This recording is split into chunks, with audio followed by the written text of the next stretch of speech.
Halo Pedekers. Kasus Brigadir J sudah memasuki babak akhir. Satu persatu para anggota polisi yang terbukti bersalah digiring ke sel tahanan. Melansir Tribun News, setidaknya ada 4 perwira yang telah dikurung selama 30 hari ke depan. Salah satunya adalah Irjen Ferdy Sambo yang kini sudah berada di Makobrimob, Depok, Jawa Barat sejak 6 Agustus 2022 kemarin. Lantas hal apa yang menguatkan Ferdy Sambo ditangkap dan ditahan? Penasaran seperti apa tayangannya? Mari kita bongkar.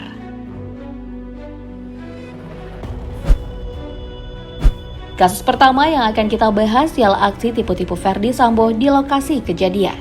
Seperti yang telah kita ketahui bersama, kalau sebelumnya ada banyak pernyataan dari polisi mengenai tewasnya Brigadir J di rumah Ferdy Sambo. Mulai dari rekaman CCTV yang mati, sampai dugaan pelecehan seksual. Mengenai soal CCTV, Mahfud MD selaku Menteri Koordinator Bidang Politik, Hukum dan Keamanan atau biasa disebut Polhukam, juga turut angkat bicara. Ya, lamanya proses kasus ini memang telah menuai banyak sorotan dari masyarakat tanah air. Berdasarkan CNN Indonesia, Barak Ferdy Sambo yang mengambil hasil rekaman CCTV di rumahnya sendiri adalah satu kesalahan besar karena sudah melanggar kode etik terkait penanganan tempat kejadian perkara.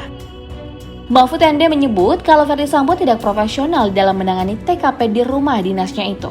Lebih rincinya lagi, tindakan Ferdy Sambo termasuk menghalang-halangi proses pencarian bukti, di mana aksi Ferdy Sambo selama ini telah memperlambat pekerjaan tim penyidik.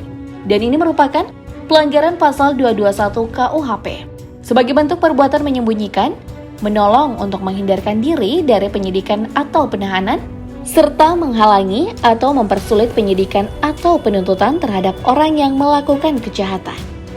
Nah, karena tindakannya ini, Ferdy Sambo mendapat ancaman pidana penjara paling lama 9 bulan atau membayar denda.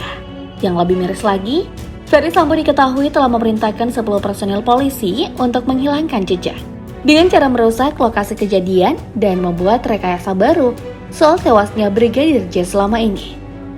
Melansir seputar tansel.com yang bersumber dari kanal YouTube Refli Harun, tim Inspektorat Khusus atau Irsus yang dibentuk oleh Polri telah memeriksa 10 personil polisi itu dan sejumlah barang bukti yang ada.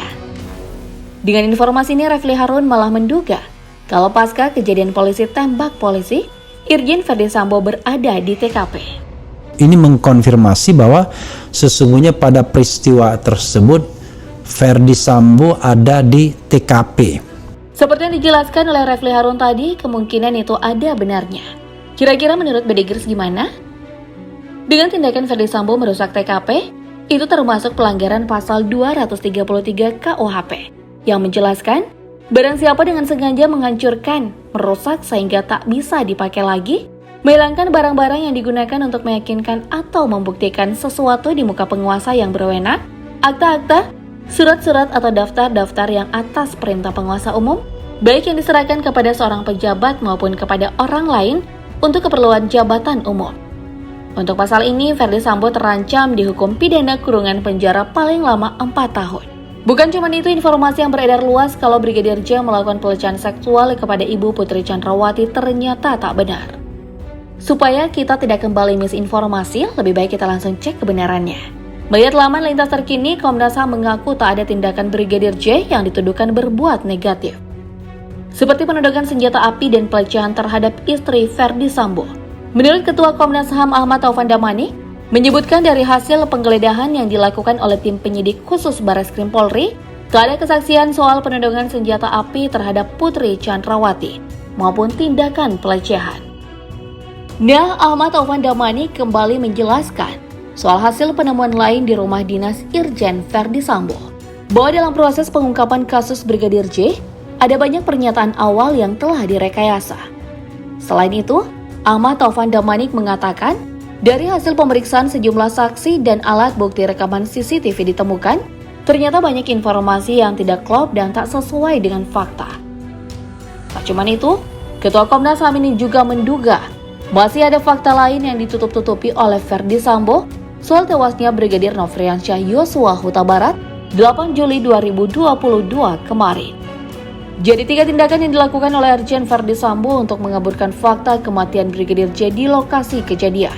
menjadi alasan kuat mengapa ia harus ditangkap dan ditahan di Makobrimob. Karena apa yang diperbuat Ferdy Sambo jelas melanggar aturan hukum. Dilansir inilah.com, Ferdy Sambo juga dihantui 3 pasal pidana, termasuk pasal 221 KUHP tadi yang telah aku jelaskan.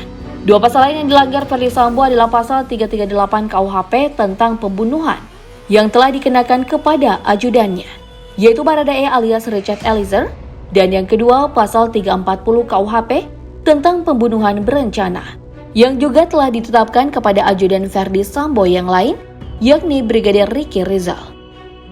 Dalam kasus kematian Brigadir J memang ada banyak anggota kepolisian yang terlibat, mulai dari kalangan jenderal, perwira sampai tamtama pun juga terseret, karena telah berusaha menutupi fakta tewasnya Brigadir J. Untuk saat ini Polri sudah memeriksa 25 polisi, 10 perwira telah dicopot dari jabatannya. Soal tersangka pembunuhan Brigadir J, baru terkuak 2 nama saja, yaitu Baradae dan Brigadir Ricky Rizal. Di sisi lain, melansir sindonews.com, Mahfud MD justru menyebutkan bahwa ada 3 orang tersangka dalam kasus pembunuhan polisi tembak polisi. Bahkan Mahfud MD mengatakan, kemungkinan masih ada tersangka baru lagi. Sayangnya, Menteri Polhukam ini tak membeberkan siapa tersangka baru yang dimaksud, dan siapa satu tersangka lain dari 2 nama yang telah ditetapkan Polri.